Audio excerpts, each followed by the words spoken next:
ભાજપ અને કોંગ્રેસના લોકો એવું કહેતા હતા કે ગુજરાત એ મોદી અને અમિત શાહનો ગઢ છે, ત્રીજો મોરચો ચાલવાનો નથી, ત્રીજી પાર્ટી ચાલવાની નથી।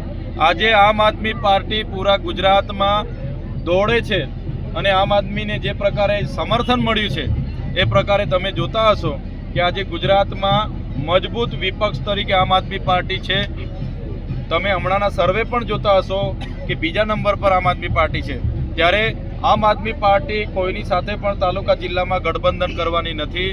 આમ આદમી પાર્ટી આવનારી ચૂંટણીઓ સ્વતંત્ર લડવાની છે અને આમ આદમી પાર્ટી સમગ્ર ગુજરાતની અનેક અમે જે પ્રકારે દાહોદ જિલ્લા પંચાયત છે, નર્મદા જિલ્લા પંચાયત છે, વલસાડ છે, છોટાઉદેપુર છે, પંચમહાલ છે, એમાં અમને પૂરી અપેક્ષાઓ છે કે લોકો અમારી સાથે છે। અમારી જિલ્લા પંચાયતો પણ બનશે, આવનારી વિધાનસભામાં પણ અમારા ધારાસભ્ય આ વિસ્તારમાંથી ચૂંટાઈને વિધાનસભામાં જશે।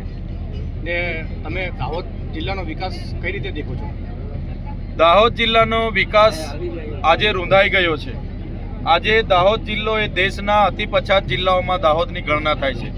જો એનું સૌથી મોટું કારણ કોઈ હોય તો દાહોદ જિલ્લાના લોકો માટે બનતું બજેટ અહીંના નેતાઓના અને અધિકારીઓના પેટમાં જાય છે, જેના કારણે દાહોદ જિલ્લાનો વિકાસ નથી થયો, જેના કારણે દાહોદ જિલ્લામાં કુપોષણથી પીડાતા બાળકોની સંખ્યા વધારે છે, બેરોજગારોની સંખ્યા વધારે છે, શિક્ષણનું સ્તર નીચે છે, શિક્ષકોની ઘટ છે, ઓરડાઓની ઘટ છે, આંગણવાડીઓની ઘટ છે।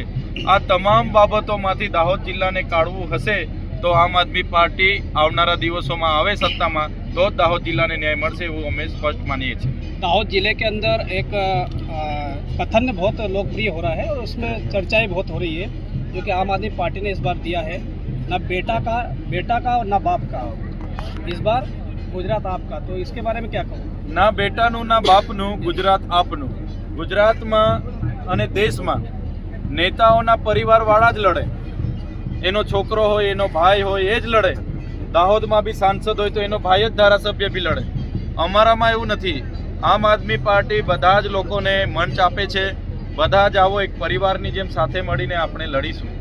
જે પ્રકારે આદિવાસીઓના બજેટમાંથી મુખ્યમંત્રીના કાર્યક્રમમાં 100 કરોડનો ખર્ચો થાય, વડાપ્રધાનના કાર્યક્રમોમાં 100 કરોડથી વધારે ખર્ચો થાય, વિકાસ યાત્રાઓમાં ખર્ચા થાય, અમૃત મહોત્સવોમાં ખર્ચા થાય, એમના પ્રચાર પ્રસારમાં ખર્ચા થાય, એમના જમણવારમાં, નાસ્તામાં, ચામાં, એનાથી આદિવાસીઓમાં કુપોષણ વધી ગયું છે અને આદિવાસીનું બજેટ આજે આદિવાસીઓ માટે વપરાતું નથી।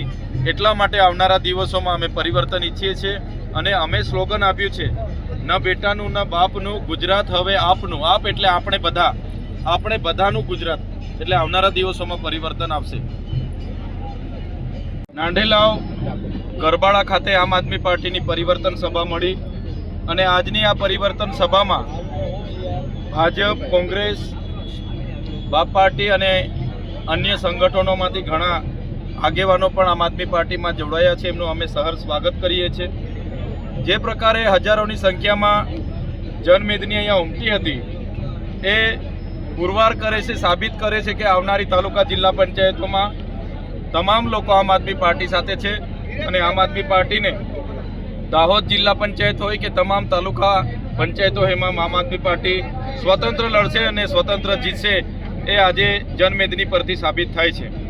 અમારી અગાઉ જે સભા હતી સરવાઈ ગ્રાઉન્ડ ખાતે, તો ત્યાંના સરપંચને ભાજપના ધારાસભ્ય અને સાંસદ દ્વારા ડરાવવામાં આવ્યા અને દબાણો ઊભા કરીને એમણે અચાનક ગઈકાલે, અગાઉ તો એમણે સહમતિ આપી અને ગઈકાલે અચાનક જ કાયદો વ્યવસ્થા જળવાશે એમ કરીને અમારી સભા ન થવાનું કારણ દર્શાવી આપ્યું। માત્ર ને માત્ર 18 થી 20 કલાકની અંદર નંડેલાવ ખાતે એક જમીન માલિકે અમને જગ્યા આપી અને અમે અહીંયા સભા કરી। આ લોકશાહી દેશમાં જે પ્રકારને દિવસે ને દિવસે ભારતીય જનતા પાર્ટીનો જે ડર વધી રહ્યો છે, એ આનું નીતિ જે તાનાશાહીની છે તેનું આ ઉત્તમ ઉદાહરણ છે। આ દાહોદ જિલ્લો સમગ્ર ગુજરાતમાં ભ્રષ્ટાચારનું એપી સેન્ટર છે। અહીંયા મનરેગામાં ખૂબ મોટું કૌભાંડ જે બચુભાઈ ખાબડના દીકરાઓએ કર્યું, એ જ પ્રકારે ગુજરાત પેટર્નમાં ખૂબ મોટું કૌભાંડ છે, આદિ આદર્શ ગામમાં ખૂબ મોટું કૌભાંડ છે, એ જ પ્રકારે નળ સે જલમાં પણ ખૂબ મોટું કૌભાંડ છે। અહીંયા દાહોદ જિલ્લામાં 73 AA ની જે આદિવાસીઓની જમીનો હતી એ પણ આ નેતાઓના ઇશારે અધિકારીઓએ બારોબાર થર્ડ પાર્ટીઓને વેચી મારી છે। એની પણ તપાસ ચાલતી હતી અને ભાજપના નેતાઓના સુધી રેલા ગયા અને તપાસો પણ બંધ થઈ છે. ત્યારે આમ આદમી પાર્ટી આવનારા દિવસોમાં એમના કૌભાંડો ઉજાગર કરવાનું કામ પણ કરશે અને સાથે સાથે જ્યાં પણ આ ભાજપના નેતાઓ આદિવાસી સમાજને ગેરમાર્ગે દોરવાનું કામ કરશે, આદિવાસી સમાજને ડરાવવાનું કામ કરશે, તેની સામે આમ આદમી પાર્ટી પૂરી મક્કમતાથી લડશે અને લડવા માટે અમે કટિબદ્ધ છે.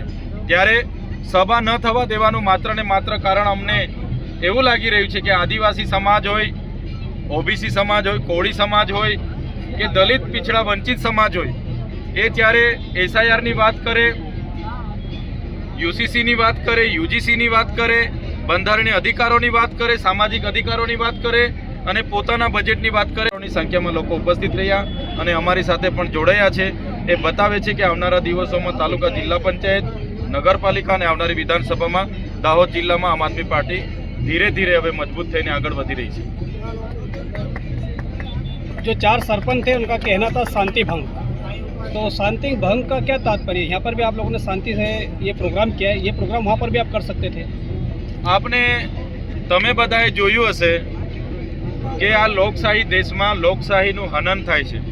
અમારો પણ અધિકાર છે, અમારી રાષ્ટ્રીય પાર્ટી છે, અમે કોઈ પણ ગામમાં સભા કરી શકીએ છીએ અને એની સંમતિ સૌપ્રથમ અમે સરપંચને અમારા આગેવાનો જઈને મળ્યા હતા, પણ પાછળથી ભાજપના નેતાઓ એમને કીધું કે તમારે ત્યાં ઇન્ક્વાયરી આવશે, તમારી ગ્રાન્ટ બંધ થઈ જશે અને સરપંચ બિચારા ડરી ગયા.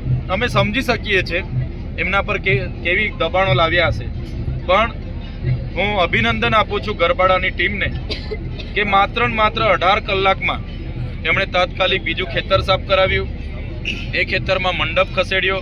હું પ્રશાસનનો પણ આભાર માનું છું જેમને માત્ર 18 કલાકમાં અમને ફરી પરવાનગી આપી અને અમારો કાર્યક્રમ થયો છે. ત્યારે આ જે તાનાશાહી ભાજપના નેતાઓ જે કરી છે એનો લોકશાહી ઢબે આવનારી તાલુકા, જિલ્લા ચૂંટણીમાં લોકો એનો જવાબ આપી દેવાના છે.